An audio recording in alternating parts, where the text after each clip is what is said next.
Yang Om Hendrik pelajari dari kegagalan dua produksi pertama dari Garuda Film, betul ya? Waktu itu Garuda sudah Film. produksi pertama dari Garuda Film apa Om Hendrik? Jadi saya belakangan bilang ke Bung Jun, saya bilang tuh Rido, saya terus terang bilang, saya ini bayar uang sekolah. Jadi Om Hendrik merasa itu adalah bagian dari pendidikan Iya. untuk menjadi produser. Jadi saya kan ambil pengalaman. Ya. Jadi orang kegagalan itu sebenarnya mengajarin kita. Jadi guru kita yang terbaik Betul, sebenarnya. setuju.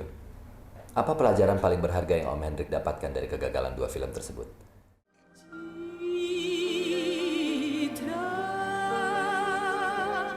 engkaulah bayangan waktu subuh mendatang. Oke Om Hendrik, Ya. Festival Film Indonesia di tahun 2022 membawa satu tema, yaitu perempuan, citra, karya, dan karsa. Kami mengangkat tema ini sebagai bentuk apresiasi sebetulnya kepada filmmaker perempuan, mereka-mereka yang berkutat di dunia film, majority banyak di belakang layar juga, yaitu produser-produser perempuan, lalu kemudian penata artistik, editor, DOP, pekerjaan-pekerjaan yang sebenarnya di era sekarang tuh banyak juga digeluti oleh para perempuan, figur-figur perempuan. Itu yang kita appreciate di era sekarang di Festival Film Indonesia. Kembali ke Om Hendrik, nanti kita akan berbicara juga sedikit tentang itu. Tapi setelah berhenti produksi di tahun 94, Garuda Film kemudian, apakah Om Hendrik masih ada cita-cita untuk atas nama Garuda Film membuat produksi film lagi, di mana Om Hendrik sebagai produser? Atau Om Hendrik sudah merasa Magma Entertainment sepertinya biarlah menjadi penerus dari Garuda Film? Boleh cerita dulu, kita mulai dari situ. Ada orang, terutama itu Pak Rosian Anwar, tanya saya, Hendrik, lu nggak kapok ya bikin film? Ya dong. Ya. Jadi tahun 94, karena waktu itu semua film itu dari ranjang ke ranjang. Dari ranjang ke ranjang. Oke. Jadi bikin film itu yang 80 menit, tapi buatnya itu biasanya 5-6 hari sudah kelar. Saya tanya sutradaranya, saya tanya kameramennya, lu gimana sih bikin film bisa kelar dalam seminggu aja? Buat saya itu nggak masuk di akal. Mereka bilang, apa susahnya? Dari ranjang ke ranjang, lampu remung-remung. Nah, maka waktu itu kita coba bikin sebuah film ketika Senyummu hadir.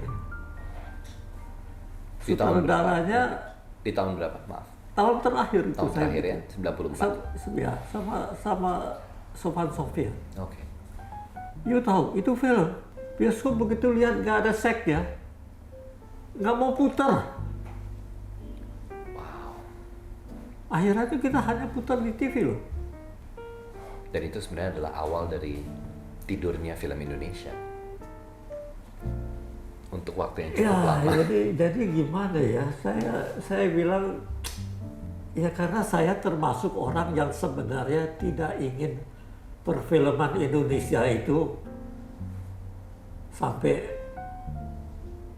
mesti hilang. Karena saya rasa ATM kita ya, sebenarnya pemain kita ya, director kita ya, cerita kejadian-kejadian yang ada sebenarnya itu cukup, ini lokasi itu kaya sekali. Ya. Nah, maka kenapa saya masih ingat sekali Pak Ali Murtopo jadi main band. Dia pertama festival film itu di Makassar.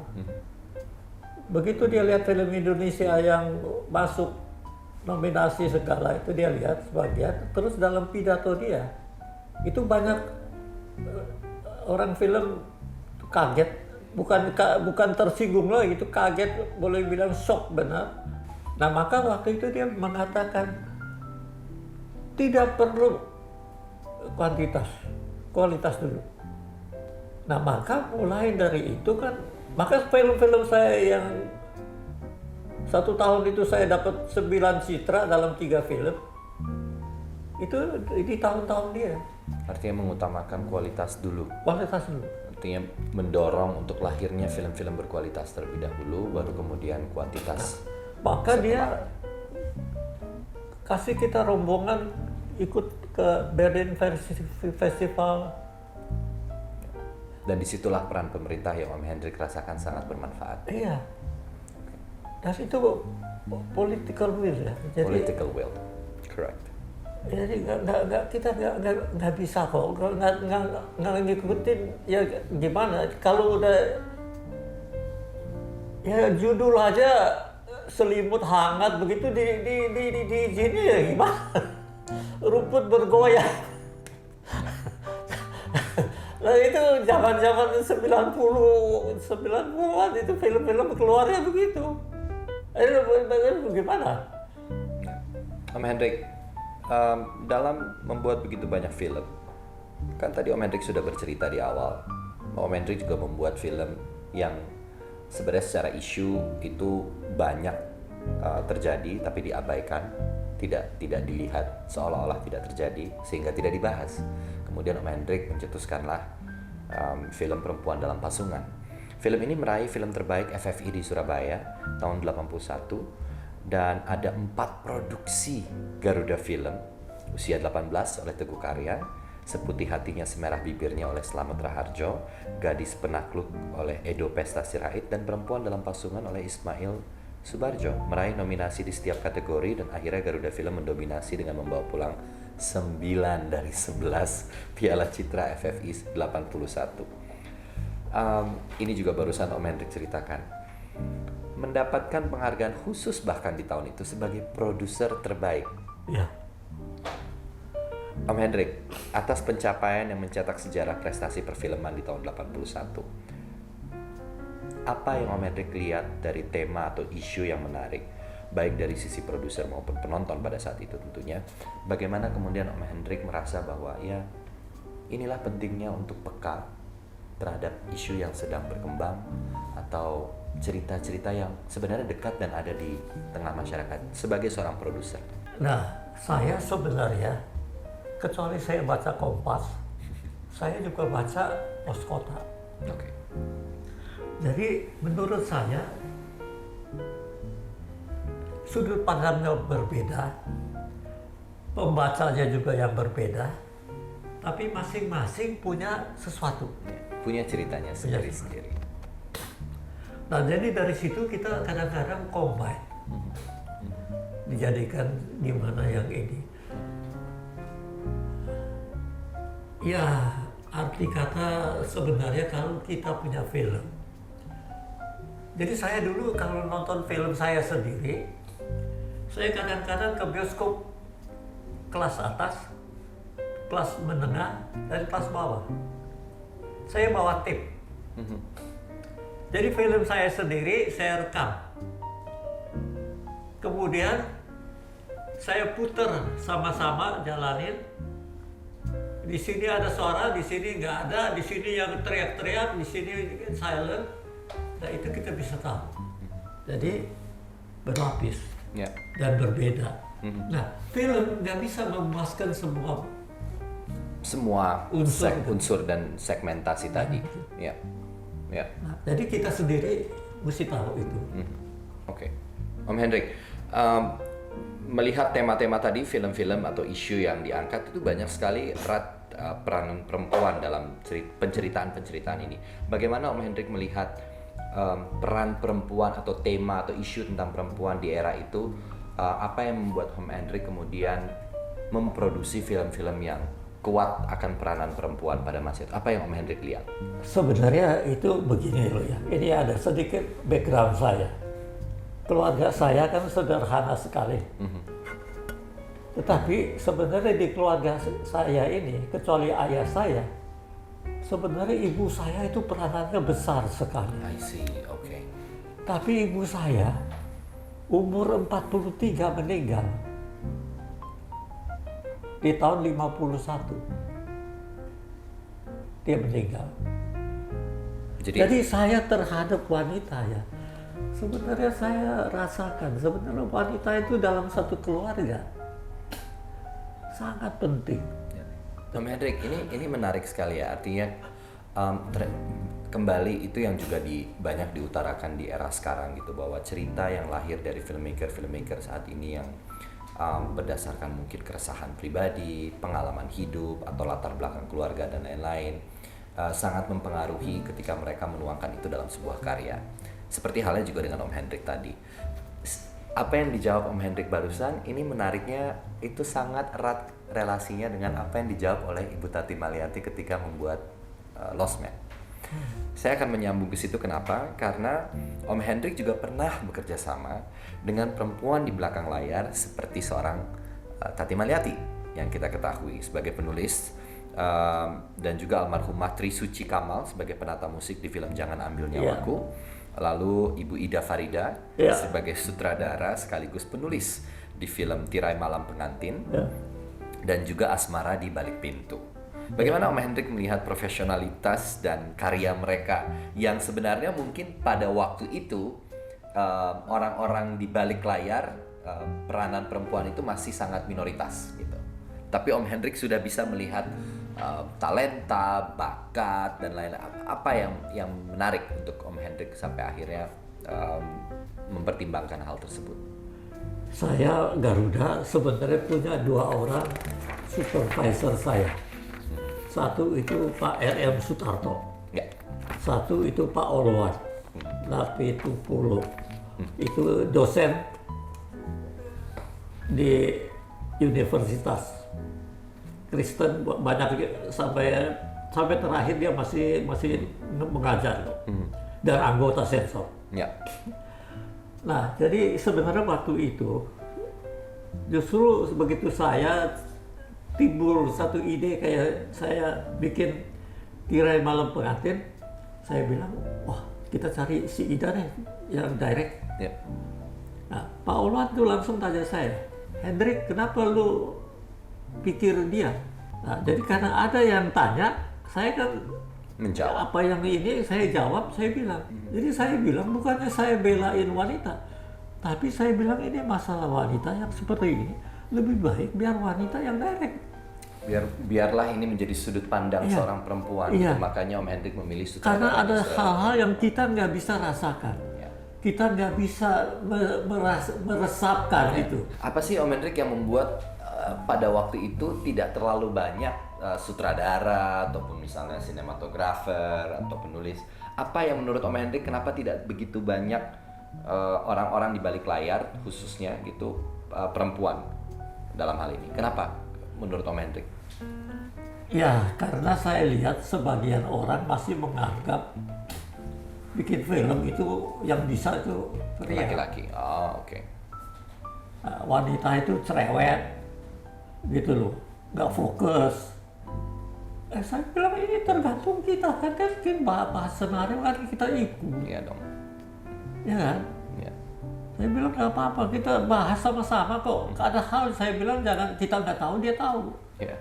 Ya dong, kita jangan sok pinter lah gitu, kalau kata kasarnya bilang jangan sok pinter lah, kita lebih baik nggak ngerti bilang nggak bisa daripada pura-pura bisa kan. Daripada pura-pura bisa. Oke. Om Hendrik, terakhir apa harapan Om Hendrik dengan dunia film ke depan?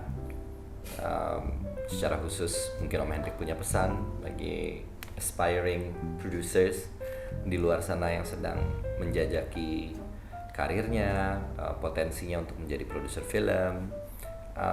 Boleh sebagai statement penutup Om Hendrik menjawab ini. Kalau saya bilang yang paling penting jangan mundur maju mundur. Jadi perfilman Indonesia sebenarnya bukannya nggak maju, tapi udah maju kadang-kadang mundur lagi. Kalau dikatakan nggak mestinya perfilman Indonesia itu nggak maju, karena Indonesia sendiri penduduknya sekian banyak. Kalau orang Indonesia sendiri bisa mencintai bisa menghargai, bisa menaungi keadaan perfilman Indonesia, keadaan Indonesia. Karena film itu adalah cermin yang kasih tahu sebenarnya wajah kita ini seperti apa. Tapi kadang-kadang kalau nggak mau dilihat ya susah dong. Harus mau lihat. Biar jelek nggak apa-apa.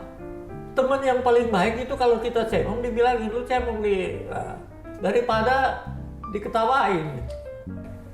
Nah, dia mesti ketemu orang-orang yang bisa memberi dia sesuatu yang jangan cuma muji, jangan cuma mengatakan yang baik. Ini penting. Kalau saya, karena kebetulan saya bilang, saya ketemu orang-orang perfilman yang banyak kasih saya nasihat yang baik. Baik itu kritik kepada Om Hendrik gitu ya atas film yang dibuat mungkin sebelumnya. Ya, dan Om Hendrik menerima kritikan serta masukan apapun itu bentuknya. Iya. Kalau film kita nggak berhasil, saya juga mau tahu kenapa nggak berhasil. Ya. Jadi saya nggak bilang karena dia nggak berhasil, udahlah dia disingkirin aja. Kita cuma bicara yang berhasil, enggak. Saya justru yang berhasil kan nggak berhasil kita mau tahu. Supaya ya orang bilang kalau jatuh ya jangan 2-3 kali di tempat yang sama dong. Ya, betul. Ya. Oke. Itu aja. Jadi bilang terus terang, dunia perfilman ini adalah satu dunia yang sangat orang punya daya tarik. Banyak orang yang kepengen jadi bintang film, kepengen jadi sutradara film, kepengen jadi pokoknya orang film. Itu daya tariknya kuat. Ya, punya magnet yang begitu kuat ya. Nah, tetapi yang bisa ketemu dan bisa betul-betul akhirnya berbuat sesuatu dan menikmati sesuatu, itu nggak banyak loh. Oke. Nah justru karena itu kita mesti tahu di mana problemnya, di mana liku-likunya. Oke, Om. Thank you banget Om Hendrik. Masukannya luar biasa, cerita-ceritanya sangat menginspirasi. Saya berharap mudah-mudahan teman-teman semua pecinta Festival Film Indonesia, pecinta film Indonesia bisa menikmati obrolan saya bersama satu-satunya Hendrik Ghazali. Saya tutup kembali dari apa yang sudah kita bicarakan bersama, bahwa film memiliki magnet yang begitu kuat, daya tariknya sangat luar biasa. Mudah-mudahan ke depannya ini terus mendorong apa yang kita semua lakukan untuk dunia film Indonesia bisa terus mendorong film Indonesia terus maju ke depannya dan melahirkan film-film yang baik tentunya. Terima kasih, saya Reza Rahadian. Undur diri tentunya. Om Hendrik, terima kasih banyak. Sama-sama, terima kasih. Saya juga merasa ya inilah satu saat bisa menyampaikan apa yang saya dapat, apa yang saya bisa berbagi. Ya, terima kasih Om. Sama-sama. Itu sangat berarti buat kami. Sama-sama. Terima kasih banyak. Sampai jumpa di gambar hidup selanjutnya.